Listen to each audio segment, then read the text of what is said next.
Hi, here we are again, folks, at Mays Landing Country Club. Bill Papa and Ben Thomas, the golf pros here, are going to give you our fourth tip on golf. Today we're going to talk about chipping running, and flopping it up in the air, or a flop shot, whatever you want to call it. All right, so the first thing we're going to do is chip and run. All right, you want to do that with a 9-iron or an 8-iron, and what you have to do is you're going to put the ball back off your right foot. You're going to grip the club normally and put your hands ahead so that the club de-lofts. Okay, this is a chip and run. You're going to have an open stance, which means you'll be pointing to the left, okay, because your body's not going to do much in this shot. It'll move a little bit, but not much. All right, and Ben's going to set his wrist slightly on the backswing. He's trying to keep this ball low so it'll run to the pin. Now, Ben's got about a 60-foot chip here. He's probably going to try to carry it around 20, 25 feet and let it run the other 2/3. Go ahead, Ben, and chip on. Beautiful. Real nice. Nicely done. Now, if you're around the green and you got short grass like this, whenever you can, putt. Keep the ball on the ground as much as possible. It's high grass that you can't do this through, and we're going to show you that shot next. Ben, do that one more time. Hands are going to be ahead. He's going to de-loft the club, open stance. Hands ahead. He's going to set his wrist a little bit in the backswing and just be smooth through the ball.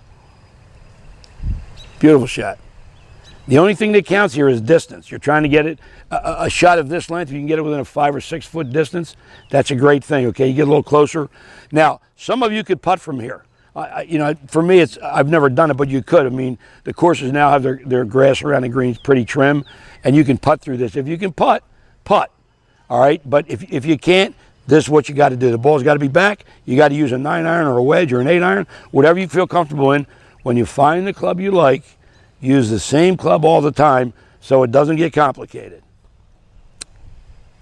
Good. Very good. All right, that's a chip and run, okay? And that's going to help a lot of you because you're going to chip and run most of the time, okay? The next shot we're going to show you isn't so easy, okay? But if you practice it a little bit, you'll be able to learn it, and you need another club for that. This is the one that you lob up in the air that Phil Mickelson does so great. Well, we're not Phil Mickelson, but we're going to do the best we can.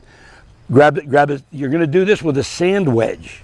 Now, I know you think that a sand wedge says S on it, and it's for the sand, and a pitching wedge is for a pitch.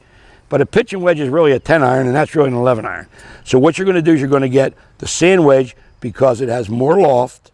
You're going to keep your hands normal, play the ball right in the middle of your stance. Once again, you're going to have an open stance. You're going to set your wrist on the backswing. It's going to be up, down, and up. You're trying to get the club to go under the ball, up, down, and up. And as you see, the ball jumped up in the air. Now, if you want to make it go higher, you can open the blade of it a little bit. All right, Ben will do that now to go a little higher. That's it. He's going to turn it back to the right, which gives it more loft. And you can see it went a lot higher. Beautiful. Listen, one thing, if you kept your score and you marked down how many chips and putts and drives and irons you had to hit, you will notice that from 100 yards in or from 70 yards in is probably 60 to 70% of your game. But you also notice we have this gorgeous practice area here. Our short game area is absolutely gorgeous. And we have our driving range right to the right here. You will notice most people grab drivers, as I'm sure you're all guilty of that, and they want to hit it at 700 yards again. Instead of coming here and learn how to shoot a number. This is where you shoot a number. You all know that every time you hit these chips, you'll stub them sometimes. You'll hit them over. Practice this, get proficient at this. You'll learn to be a good golfer. And don't do anything else, just these two simple things. There's no tricks, there's no games.